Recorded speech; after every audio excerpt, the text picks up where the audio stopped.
Welcome, everyone. My name is Jill Tolles. I'm the Executive Director of the Guinn Policy Research Center. We are a nonpartisan, nonprofit, independent policy research think tank in the state of Nevada, dedicated to finding data-driven and evidence-based policy information and recommendations for our decision makers and making that available for the public. We are grateful to have you here in attendance or watching online. After we record this webinar, it's my pleasure to introduce our amazing team. We have Mike Stewart, who is our research director. We have Jalen Hendricks, who is a research analyst with our team. We have Christine Callagher, who is our assistant director. And we have Frankie Talbot joining us as well as our administrator and air traffic controller. And then finally, it's my pleasure to introduce Meredith Levine, who is our Director of Economic Policy. And she has also done this budget explainer for us since 2017. We like to be able to provide information that puts into context the budgetary proposals and spending categories, not just for the state levels, but also the federal levels, and put it into visuals that can help us to contextualize where it stands historically, session after session.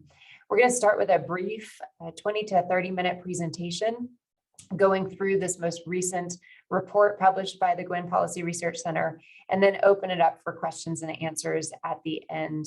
So with that, I'd like to pass the baton to Meredith Levine, our Director of Economic and Fiscal Policy, as she walks through this presentation for you.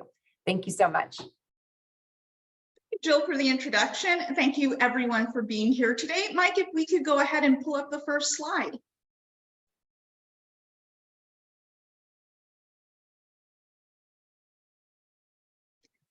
Perfect. Thank you, everyone, again for joining. I do want to let you know that this session is being recorded. We're going to save Q&A for the end. There will be an opportunity for Q&A. We're going to save it for the end, but that portion, when it goes public for that piece of it, we will take that portion off. So do feel free to be comfortable in asking any questions you would like about the budget. If I am unable to answer a question, I would be happy to get back to you about anything you would like to know. Slide 2, please. Now, this is just an outline of how we're going to proceed today. For a little bit of background and context, the Governor Joe Lombardo, who is our new governor, been in office for a couple months now, he released his executive budget in January 2023.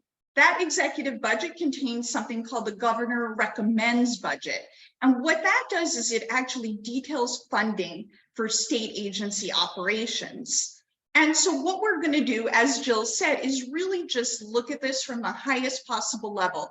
The challenge that I find, having done this for the past several biennia, is that when you look at the governor's budget, they get longer every year. They're big PDFs, and they're maybe 3,000 pages. You can see a lot of line items. You can see details on agency funding. But what you can't really see is that higher level, that revenue, the expenditures, the history, what it looks like about distribution across agencies. And so that's what we're really trying to do today. As you can see, we have a categorization scheme. We have revenues, then expenditures, then the distribution of funding.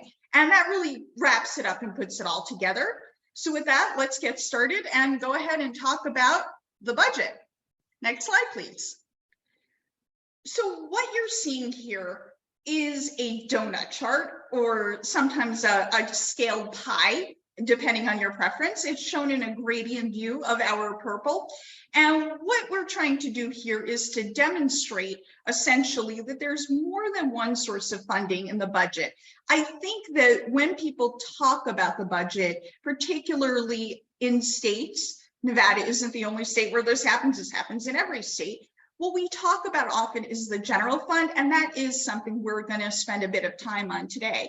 But it is important to remember that other funds go into the budget. So we have a total budget for the upcoming biennium. And when I say upcoming biennium, I'm talking about the next 2 fiscal years.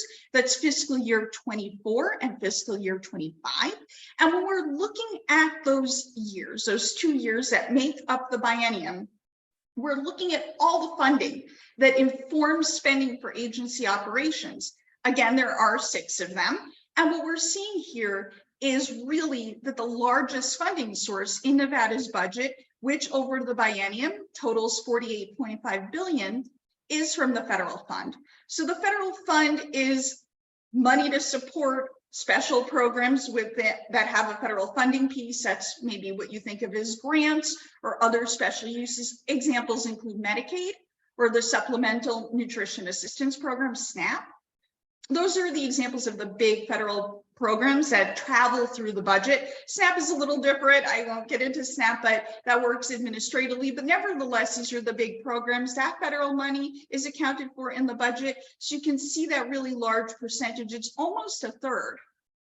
The next big funding amount is actually the other fund, not the general fund. So again, we're going to talk about the general fund and what that means, but the other fund is a fund that has specific use money in it, which means that it's not unrestricted. There's no legislative discretion over how it gets spent.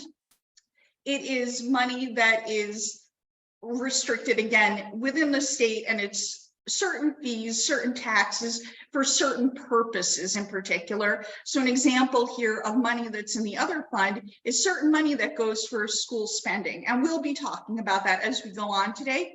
For the upcoming biennium, we're looking at about $13.2 billion in the other fund, or around 27.3% of statewide revenues. And then, of course, as I mentioned, is the third largest fund, which is the state general fund. And that is Nevada's major operating fund. It's a source of revenue, its own source revenue. So again, we'll get to this really quickly, but we're talking about sales and use taxes, gaming taxes. That's where you see those dollars that a lot of times you hear in Nevada that are really ripe for discussion. Those are general fund monies.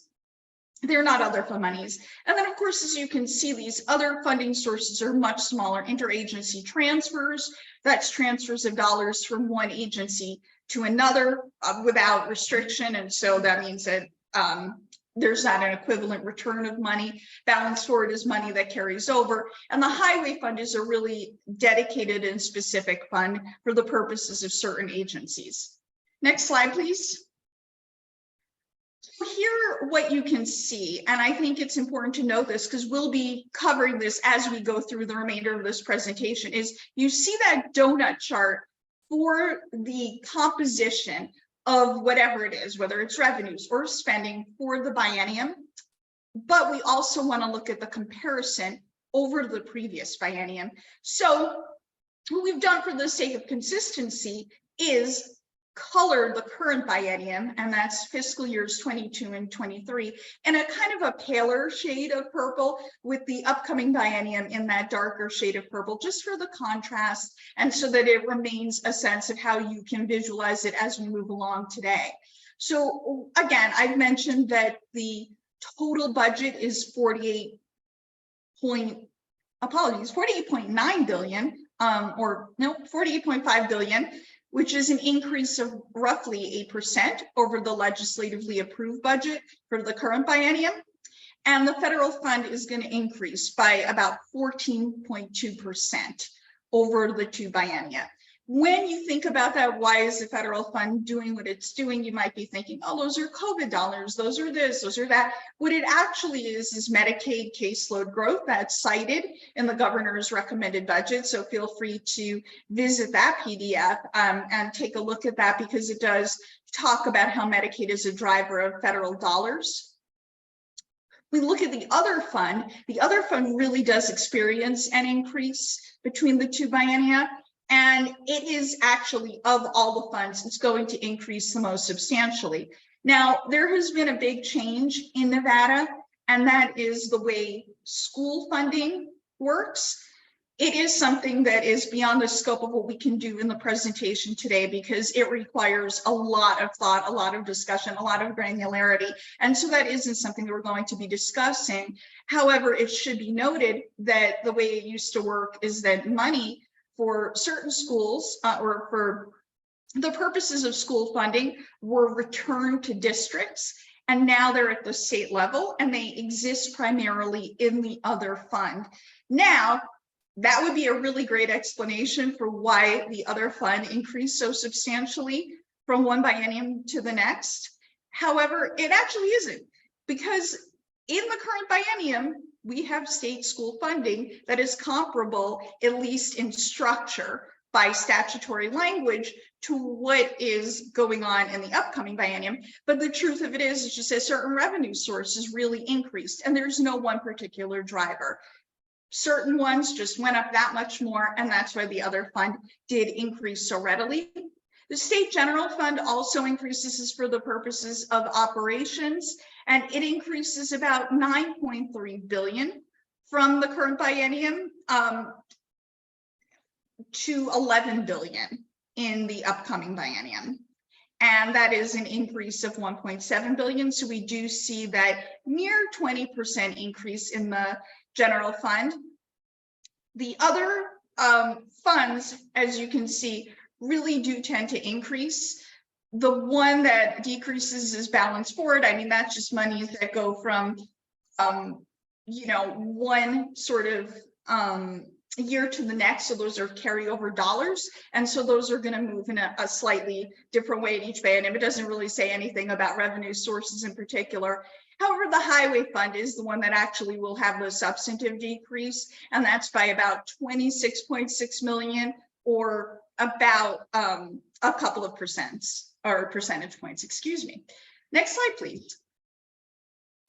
Let's put this whole budget into context. What you're seeing here is a slide that does a couple things. First of all, it highlights when Nevada has had a downturn. So we see that Great Recession. As we all know, Nevada really experienced some deep economic pains during that time. Of course, during the most recent pandemic, Nevada had a huge downturn. We had the highest unemployment rate in recorded history.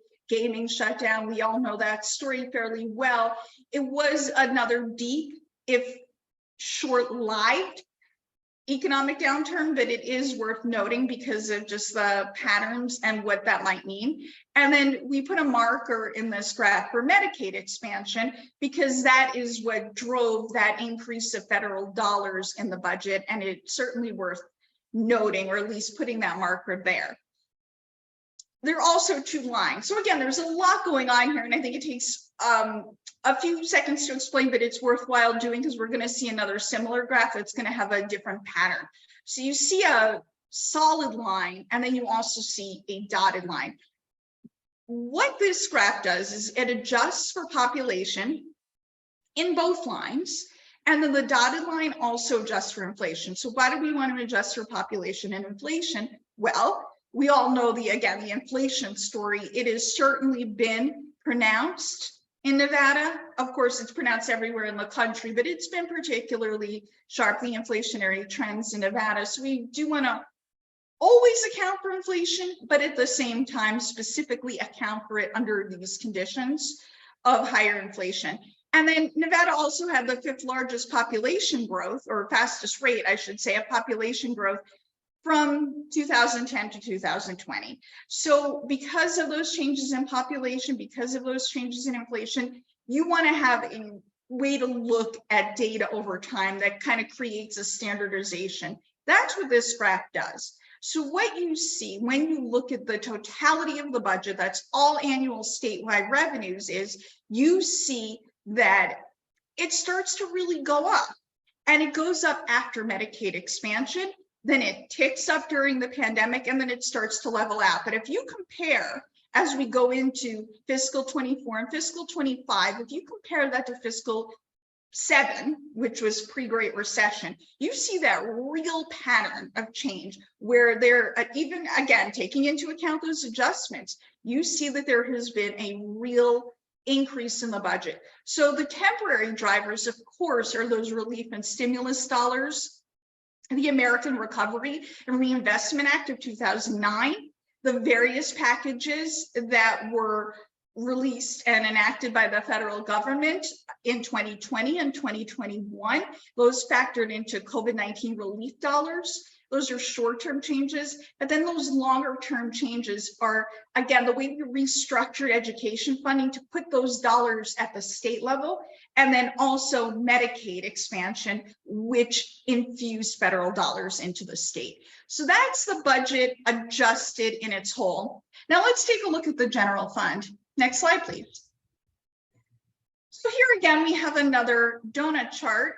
And again, it's presented in a gradient to demonstrate the sources. So as I mentioned, these are own source, unrestricted revenues that go into the state general fund. This is where, again, legislators have the most latitude to negotiate budgets, create them, work with the governor to get them approved. That happens in every legislative session, every gubernatorial administration. It's a negotiation process, but it is this fund where, again, we have the most discretion. These dollars are forecasted, they're not actual collections. The next forecast period will actually be on May 1st, so that's coming up in a couple of weeks. And that's a 5-member panel called the Economic Forum. And what they do is they meet, they hear forecasts about these revenue sources that are contained here. And then they discuss whether those forecasts are appropriate or not. When they meet in December, before the governor releases his budget, they produce revenue estimates for these sources that the governor uses to create the budget. When they produce the next set of revenue estimates and they forecast those in May, those will be used for the legislatively approved budget that ultimately will go into 5 bills at the end of the session. So these revenues are really important, and they're really important for a couple of reasons. One is that when you look at them, they can really show us how well the state is doing, because again, it's own source unrestricted money. So it shows us when we see that there's strength or weakness in them. That's our economic health in a nutshell. But it also means, again, how spending priorities are determined can fall a lot because of the different ways this money can be used. That word unrestricted, of course, comes up here. So we'll take a look at some of these. First, I think maybe I should say this, which is that when they look at the forecast, at least the 5 members of the panels, they hear reports from different sources. So they hear from the Legislative Council Bureau's Fiscal Division. They hear from the Budget Division in the Governor's Finance Office. They hear from agencies that are responsible for collection of these revenues. And then they also hear from a contractor for certain revenue sources. So it is really important that they hear these forecasts and then they make a determination about what that money is going to look like for the upcoming biennium. So what we see is something that we've seen in other years, taking into account things like gross domestic product, non-farm employment, other economic indicators, personal income, a number of them. And there are different variables that go into different ones. For example, visitation informs gaming taxes. What you see is that sales and use tax is the highest revenue source, or it comprises the largest share for that upcoming, for this upcoming biennium. And then of course, gaming taxes as well. When you consider that, the 3rd largest is then the modified business tax, which is a kind of a payroll tax. A question that often comes up that I think deserves some clarification in this setting is, where are the marijuana taxes? The marijuana taxes are not in the general fund. They are in the other fund, and they're also an interagency transfer for very complicated reasons that involve school funding again. But it should be noted, marijuana money, marijuana taxes, there are 2 of them. They are not here. However, there is a cigarette tax. We'll get to that when we look at the biennial comparison. But it should be noted that if you look at sales and use and you look at state gaming taxes, what you see is that they may go up over half of the state general fund. And that's really important to know, because Nevada has what we call a pro-cyclical economy. Well, what does that mean? A pro-cyclical economy is one in which it tends to move with economic conditions. When the economy is good, Nevada does really well. When the economy is bad, Nevada gets really hurt. And so because of that cyclical nature, pro-cyclical nature of it, these taxes become very dependent on things like visitation, on things like purchasing, consumer spending, etc. So that's why when you say that it really indicates health in the economy, you can't necessarily see that from shares. We'll get to the actual dollars in a moment, but what you do see is that real sense of how much these revenues that vary with the economy matter to the state. Next slide, please. What we see here is that biennial comparison that I've been talking about. Almost every revenue source is going to increase thus far. Again, that could change at the May Economic Forum, but as of the December Economic Forum, which is the darker purple bars, almost all of them are forecasted to increase. What does that mean, or why did that happen? Well, we came out of course, a very deep recession. So when you look at these revenues, we're looking at a state general fund of about 11.4 billion. That's an increase of over 2 billion from where we were at the time of the legislatively approved budget in May of 2021. And so it really points to the strength of Nevada's economic recovery insofar as members of the forum made these forecasts in such a way that they demonstrate the strength of the economy. Sales and use, a lot of that is driven by retail sales, strength of retail sales. There has been a change in how sales and use is structured for online marketplaces. And so there are taxes that come from online retailers that have marketplaces now that were not included. They may have been possibly in the current biennium. Those marketplace taxes have made a real difference, particularly during the pandemic as folks shifted to those online purchases. Gaming has been strong. Gross gaming revenue has been really, really high for many, many months now. And so what we're looking at is, if you actually parse this out by different fiscal years, you do see a difference in some of them. But if you look at it over the course of the biennium, you do see those increases because things are expected to kind of have a steady growth level. And so what we're really seeing is that there has been pent-up demand. There has been leisure travel.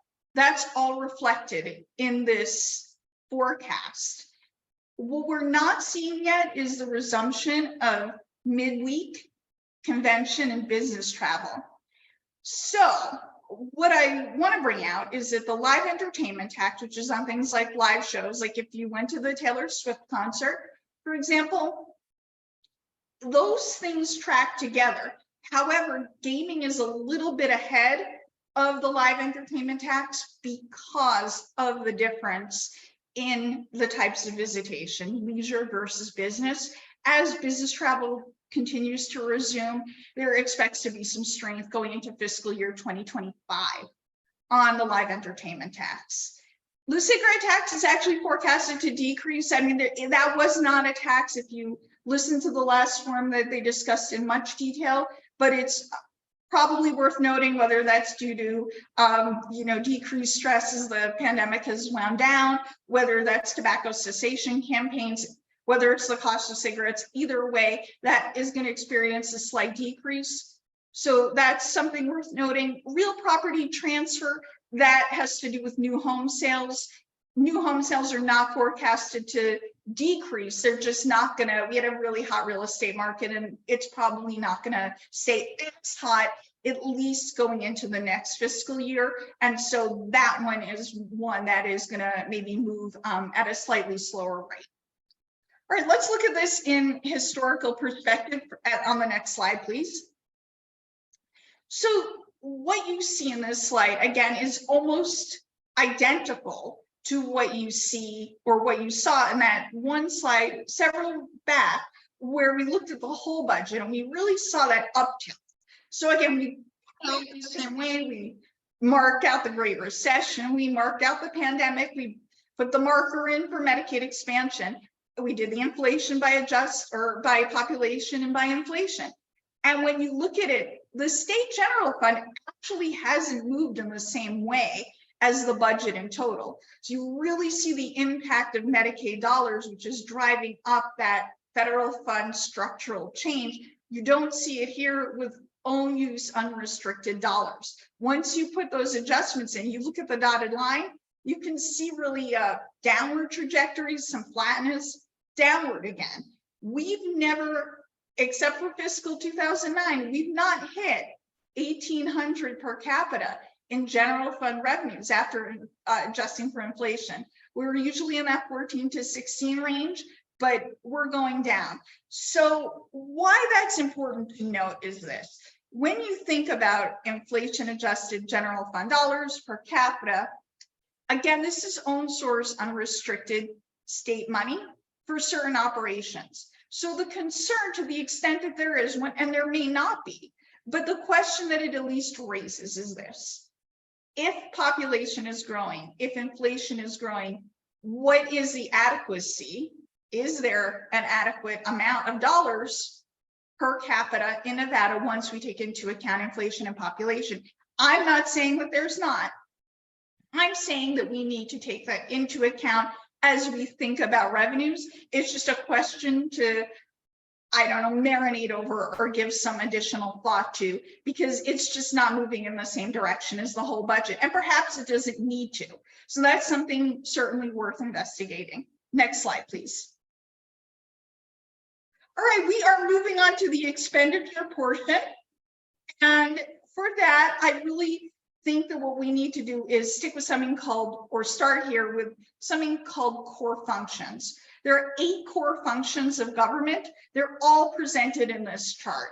And what that means is this. You have 41 departments at the state level. You're familiar with some of them, the Department of Health and Human Services, DHHS, the Nevada Department of Education, NDE, etc. If you took those agencies' total budgets for particular areas of government and you summed them up, you would get to the core function level. So the example that I would give here is for Health and Human Services. It's the Department of Health and Human Services. It's the Department of Employment, Training and Rehabilitation, or DETR. You add up their budgets, you get the Health and Human Services function, and so forth. We could talk about these for all of them, but what's really important to note is the shares, because you can really see the dominance of Health and Human Services and Education as shares. And so if you look at them, they make up more than 3/4 of all dollars in the state. So now you may hear that and think, more than 3/4 of all dollars, that must be way out of line. Something must be very strange with this budget. And the answer is it's not. First of all, states tend to spend their dollars on education and healthcare. That is not necessarily reserved to the states, but it is something where states take a big interest and invest a lot of dollars. And that is very much in line with other states in that regard. And this is in line with other budgets from previous biennia. As I said, I've done this before. And so looking back historically, this is what it looks like. This is common, this is normal, this shouldn't be, if this is the first time hearing about it, it may seem surprising, but it's actually very much, again, what states do. So those are the main functions of government. Let's take a quick look on the next slide at how they're changing over time. When you look here, what you see is that these expenditures for core functions, they're all increasing. The real exception is elected officials. So what happened to elected officials? Are we not investing in elections? Are we not investing in a particular elected office? Absolutely not. That is not the takeaway from this graph. Again, you see those increases for Health and Human Services, for education, and then you look, and then elected officials is maybe startling. And it shouldn't be, and I'm going to tell you why, which is that COVID-19 relief programs were administered through the governor's office. Those wind down, at least for budgetary purposes, after this fiscal year. So When we look at the current biennium, we see that high amount because those are COVID dollars that are moving through the governor's office. They will not move through the governor's office in the upcoming biennium. Therefore, they're just not there anymore. But it's not an underfunding in any particular way of anything. It's just the natural expiration of funds. And that's really, really, really important to note because, again, if everything else is going up and elected officials are going down, there might be concerns about how we're funding. And there is nothing unusual going on. It is one-time federal money. And that's just, we're going to see that in a bit. But what I would say here, there's, I think, a couple things I want you to take away from this particular slide, which is this. First of all, not every activity of government is limited to a particular function. So if you think about something like workforce development, which the Guinn Center is doing some research on, so of course we're excited, always to think about workforce development. Workforce development is something that when you look at it, it doesn't fit in any particular category because it fits in every category. So what the governor is recommending is many $1 million. I think it's 100 million. It might be a bit more. I hope I'm not speaking out of turn, but it's hundreds of millions in terms of an investment in workforce development. And that's going to cross-cut agencies in ways that won't be visible. So the language we use in the report is that the functions can obscure sometimes what they could be revealing. That's just how the functions are organized. So again, we shouldn't be taking away that certain activities are being funded less or more. But I do think that there is one that's worth highlighting, which is that the per pupil amount is scheduled, or at least recommended, to be increased by Governor Lombardo in the upcoming biennium, and that per pupil amount would go up by a couple of $1,000 per pupil, from about 10 to about 12. And so that's, you're seeing that real recommendation. What the core functions tell us is the extent to which these are according with the governor's priorities, and that is clear in this graph. Next slide, please. So here we're looking at the departmental level. In a way, it does sort of repeat what is in the function level, but it's certainly worth highlighting, if at least briefly, because sometimes we think about things departmentally rather than functionally. So when I talked about the correspondence, I talked about departments within functions. So here we're talking about, for example, 3 departments that take up about, again, 75% of the funding: Health and Human Services, Nevada Department of Education, Nevada System of Higher Education, or NSHE. Those are the top 3 departments by total budget. And what matters is, again, if you look at those core functions, the core functions, education and healthcare, were 75%. So you see that they're driven by those larger agencies, by the larger dollars.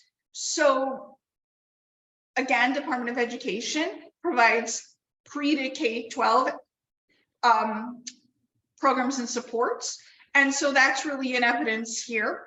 And then if you put it all together, what you really see is just that real commitment within the budget to those particular functional areas via departmental level funding. And then it really does start to get smaller after that. I mean, we, pulled out some of those agencies, but even with that, you have to group a whole bunch of agencies together. Again, there's nothing unusual or unique about that. That is common in every biennium, but it is worth noting as we think about that here. If you visit our full report, which I highly recommend that you do, you can see the table for all agencies with the dollar amount and shares, which might be helpful in thinking through it. Next slide, please. All right, so here we're just taking a look at the comparison. Again, we see those increases for the agencies and which ones are going up. There you have it. The governor's office really sees the largest decrease. These are the 10 largest agencies for display purposes only. But when you look at the governor's office, that's that winding down of COVID-19 relief programs. And then you have Health and Human Services being the largest department. Its budget is going to increase by about 28.3%. from the current biennium. And then the Department of Education, or NDE, which is the second largest, is also going to increase. And you do see that as part of the per pupil funding. And this is where I have those exact dollar amounts that I apologize for that I was estimating previously. So the per pupil amount in the current biennium is $10,290, and that is recommended to increase to over $12,881, or about $12,881. And so you really see that. Again, those other departments, they start to be smaller shares. It's a story of healthcare and education, and that will continue as we go to the next slide. So I think this is a really important slide. It does not show all the agencies, unfortunately, because space doesn't allow it. Once again, if you go to our report and you consider the appendix shows this slide for all agencies. So what we did here is we took the distribution of funding sources. So if you recall from that very first slide, we have 6 funding sources in the whole budget. And then you look at them at the agency level, and then you say, well, of their budget, how much is from this fund, and how much is from that fund, and how much, so on and so forth. And that can make a real difference, because sometimes you look at maybe what you think of as disparities between agencies, and then you see, well, not exactly.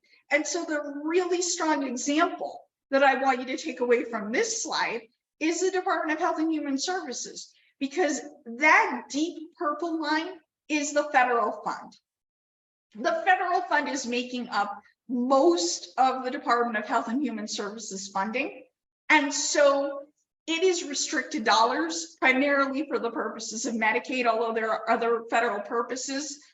So it's less that their budget is so much larger than the second largest agency, the Department of Education. It's more that they're just getting so many more federal dollars, particularly as education is often a state issue. So you see those federal dollars for the state, they become very small, but the general fund, they're nearly equivalent for health and human services and for education. And then when you look at the other fund, that's where we're seeing that real change, as I mentioned, in education. That other fund is capturing those education dollars at that level.